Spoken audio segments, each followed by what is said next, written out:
O Enem, Exame Nacional do Ensino Médio, já está batendo na porta. As provas estão marcadas para o dia 5 e 12 de novembro. São quase 4 milhões de candidatos a universidades públicas e particulares de todo o país.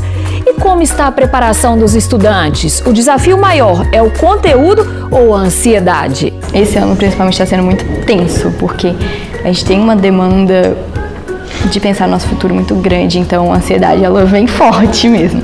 Eu estou ansioso, estou angustiado, estou pensativo. Os estudantes e a pandemia, como ela afetou o ensino e a preparação para o Enem? Pós-pandemia não tem como dizer que não impactou, né? Muitos alunos terminaram o ensino médio sem ter aula, aprendendo só. Eles tinham conteúdo, né, para cumprir, entregar uma apostila para a escola, mas não é a mesma coisa. A pandemia tem um impacto na educação muito sério. A marca de 2 anos sem ir à escola é muito profunda. Tem ainda dicas de como ficar bem na reta final de estudos. Não adianta você achar que você vai conseguir cercar todas as matérias, porque não dá, é muita matéria, muito conteúdo. Tu dá o máximo, você dá seu máximo ao longo do ano inteiro. Chega na hora, se o seu emocional não estiver preparado, não tem como. Fica aí que Geração está começando.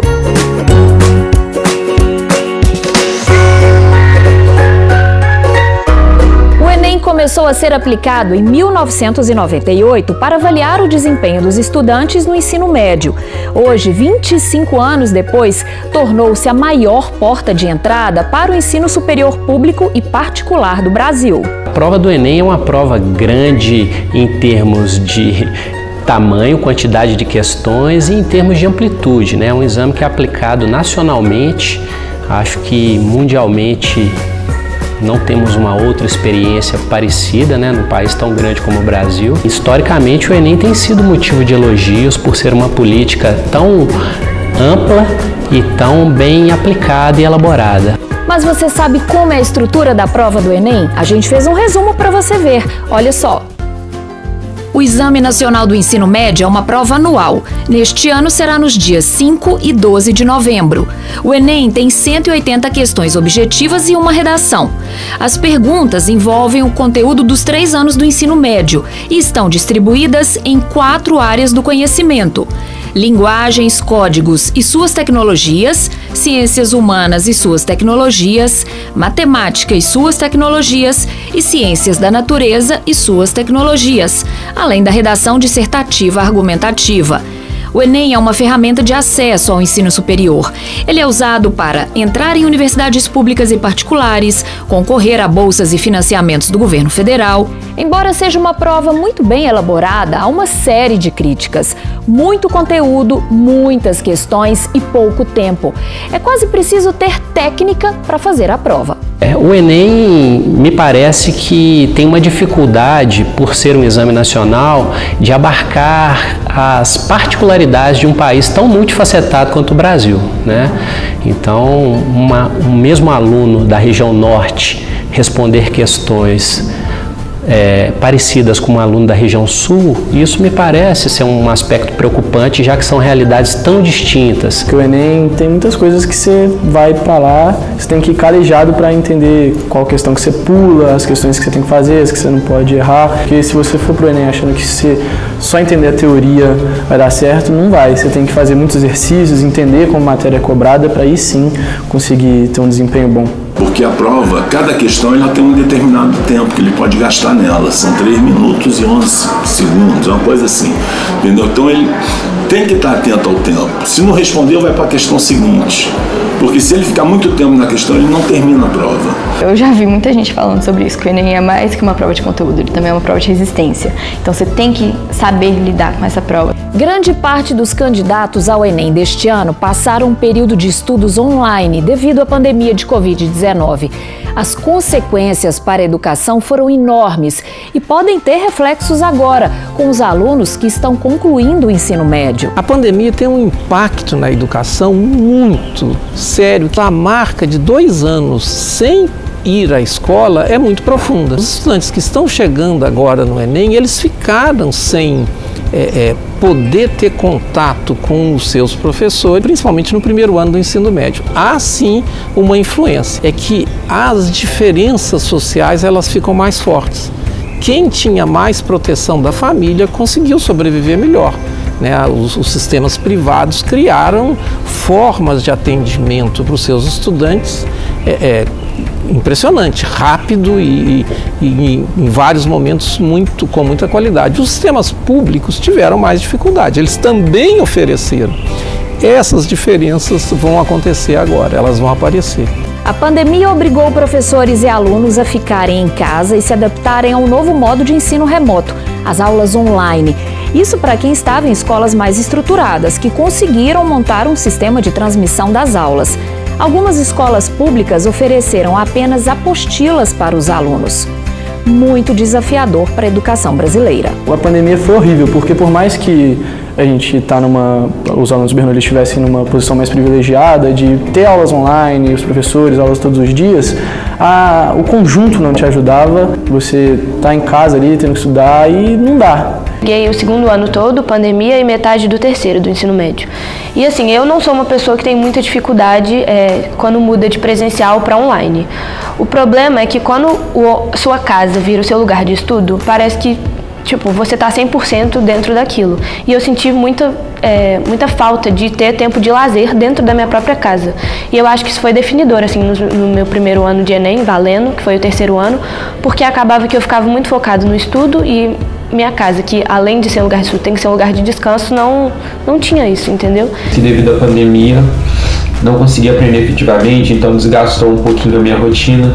Tive que aprender o conteúdo do ensino médio junto com o conteúdo do fundamental. Acredito que muita gente tenha passado por isso, e isso vai ser uma coisa que vai abalar lá no futuro, porque muitas pessoas vão chegar lá na frente com dificuldade no que deveria ter visto no ensino básico, por exemplo. Eu acho que pós-pandemia não tem como dizer que não impactou, né? Muitos alunos terminaram o ensino médio sem ter aula, aprendendo só, eles tinham conteúdo, né, para cumprir, entregar uma apostila para a escola, mas não é a mesma coisa. Os prejuízos já estão aí, mas é possível recuperar o atraso. É o que acredita o psicólogo Celso Tondim, coordenador da Comissão de Psicologia Escolar. Para ele, políticas públicas efetivas são a solução para melhorar a defasagem. O desenvolvimento humano e a aprendizagem são muito plásticos, são muito maleáveis, são muito mutáveis. Então, se a pandemia provocou prejuízos no desenvolvimento da aprendizagem, relações sociais, etc., por outro lado, foi importante o ensino remoto porque ele salvou vidas. Cabe agora a nós trabalharmos esses prejuízos com estratégias pedagógicas de apoio psicossocial, familiar, com políticas públicas que possam reverter essa situação, né? São poucas as exceções dos jovens que conseguiram aproveitar algo de positivo da pandemia. Mas é o caso do José Vitor, de Itabirinha, no Vale do Rio Doce. Ele participa do Parlamento Jovem, um programa de política e cidadania da Assembleia de Minas, e percebeu que seria um momento importante para recuperar o atraso. Eu ia à escola a cavalo, igual os nossos avós contavam do tempo antigamente. Um começo assim meio conturbado, eu não valorizava tanto a educação. Eu cheguei bem defasado no Fundamental 2. Quando chegou a pandemia, foi tipo assim, aquele choque de realidade pra mim, porque eu percebi muitas coisas. Eu percebi que eu estava errado, eu percebi que eu não estava entendendo, então aquilo ali virou uma chave na minha cabeça, que eu percebi que eu tinha necessidade de valorizar a educação. Então eu comecei a estudar, a rever todas as matérias, eu literalmente revi praticamente todas as matérias que eu já havia estudado, e eu reduzi a minha defasagem, e eu comecei a fazer curso de capacitação na área de comunicação, oratória, pra gente lidar com essa comunicação, porque a gente entender e passar para que as outras pessoas entendam aquilo que a gente tá buscando ali. No próximo bloco você vai ver o que os estudantes têm feito nesta reta final para o Enem. Fica aí, que a gente volta rapidinho.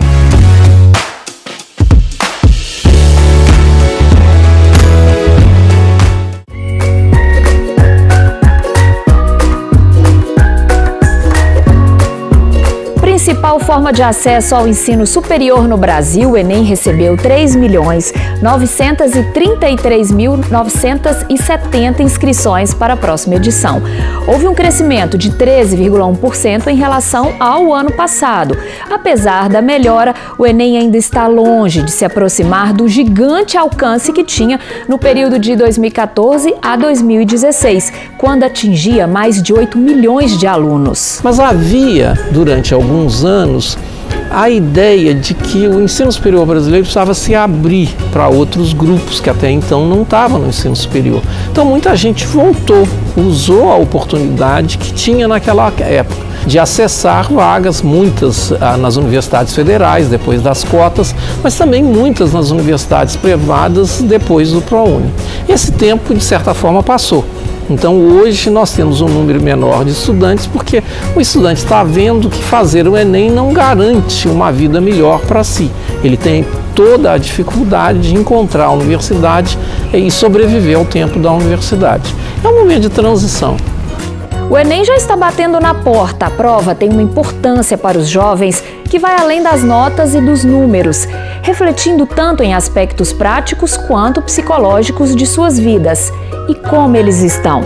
Eu vou estar fazendo o Enem pela primeira vez, né? Ao mesmo tempo que é uma coisa muito positiva, né? O Enem em si, também tem uma carga meio negativa de pressão, digamos assim, porque todo mundo que sai do ensino médio já sai pensando no que quer fazer, já sai pensando em qual vestibular, qual faculdade quer fazer, então isso acaba tendo uma certa pressão meio negativa, né, gerando aí algumas situações de ansiedade, no meu caso até uma certa inquietude com essa questão. Esse ano principalmente está sendo muito tenso, porque a gente tem uma demanda de pensar no nosso futuro muito grande, então a ansiedade ela vem forte mesmo.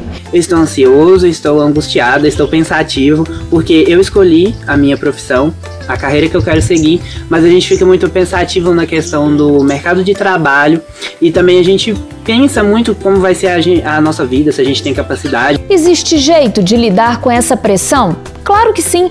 Olha a dica do psicólogo aí. O excesso de expectativa gera uma pressão que gera ansiedade, que pode afetar de forma negativa o desempenho. Mas também a pouca ou nenhuma expectativa também pode gerar uma falta de mobilização, né? Inclusive uma ansiedade que é saudável, que é necessária, porque que a gente vai fazer algo que nos desafia, algum grau de ansiedade tem.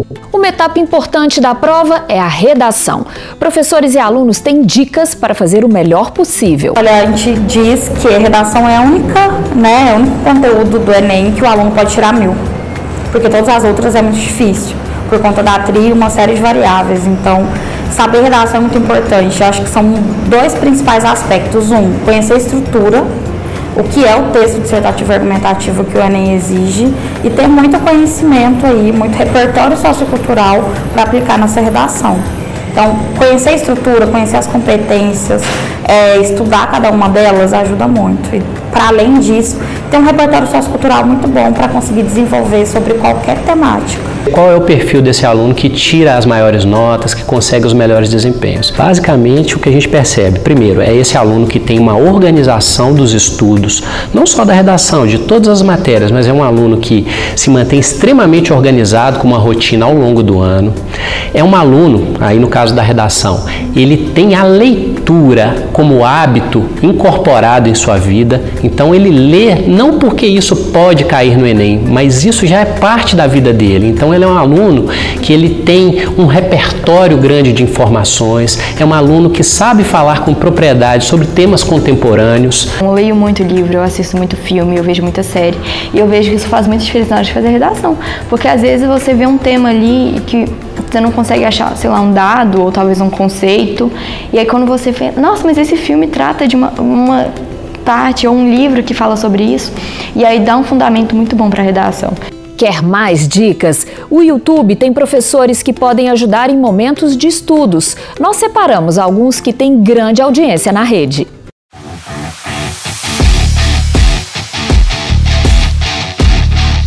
Eu falo isso logo no começo porque muitas pessoas já vêm doutrinado com essa ideia. Ah, eu vou estudar pro Enem, então eu tenho que estudar aquilo que mais cai. Então anota, no Enem não funciona estudar apenas aquilo que mais cai. Claro, como a gente vai ver no decorrer do vídeo, existem matérias específicas que a depender do curso que tu quiser, a depender do curso que tu escolher, tu pode sim focar mais em determinados assuntos.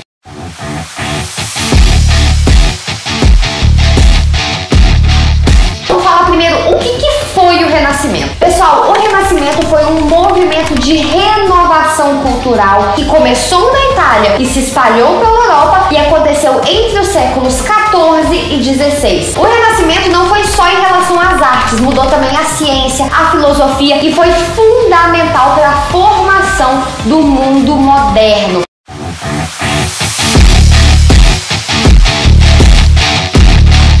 Antes de começar a falar sobre o Pantanal, você tem que entender o que é um bioma. Então anote aí, ó, o bioma nada mais é do que um grande espaço geográfico onde nós temos uma uniformidade do clima, do solo e da vegetação. Então o bioma, ele é um grande espaço natural que tem uma vegetação característica.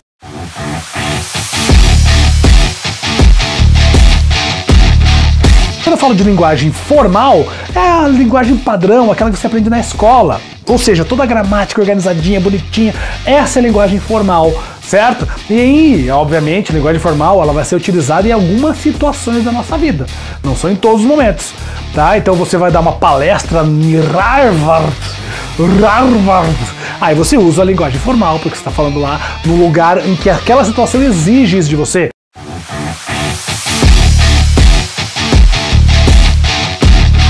Vamos começar aqui, ó, pessoal, com a seguinte situação. Olha só, calculando porcentagem de cabeça.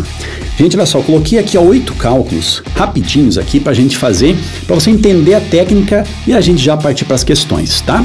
E já que estamos na reta final, é hora de não desanimar. Estudar, mas procurar momentos de lazer também. Cada um tem um recado para chegar bem na prova e sem desistir. Eu acabo distraindo mesmo, ou lendo, ou pegando saindo com meus amigos, que eu acho de uma maneira muito importante também você não ficar muito focado naquilo, porque já é um período muito estressante, né? Você tá ali estudando, então aquela preocupação, se vai tirar uma boa nota no Enem. Não adianta você achar que você vai conseguir cercar todas as matérias, porque não dá, é muita matéria, muito conteúdo, e você tem que passar a filtrar, principalmente nessa reta final, aquelas coisas que caem mais, você tem que focar nos tópicos mais importantes. Não fique só nos estudos, lembre-se de cuidar da sua cabeça, seja fazendo alguma atividade física, sendo algum hobby, porque se você ficar focado só no estudo, você vai chegar e vai ficar exausto e não vai adiantar nada toda a preparação que você teve o ano inteiro. Você pode, assim, estudar o máximo, você dá seu máximo ao longo do ano inteiro. Chega na hora, se o seu emocional não estiver preparado, não tem como. E lógico, é muito difícil falar assim, não fique nervoso no dia. Ninguém nunca não vai ficar nervoso. Mas eu acho que, assim, mentalizar, você fez o que você pôde, você fez o seu máximo, então é isso. No fundo, a gente está falando de Enem, nós estamos falando para o candidato que está estudando, mas também nós estamos falando de política. As duas coisas são importantes. Precisamos de melhores políticos, inclusive sociais, mas a gente precisa dizer para cada um acreditar, né, e fazer o melhor de si para conseguir uma vida melhor, o que significa passar por um curso superior. Bons estudos, boa sorte e até o próximo programa. Tchau!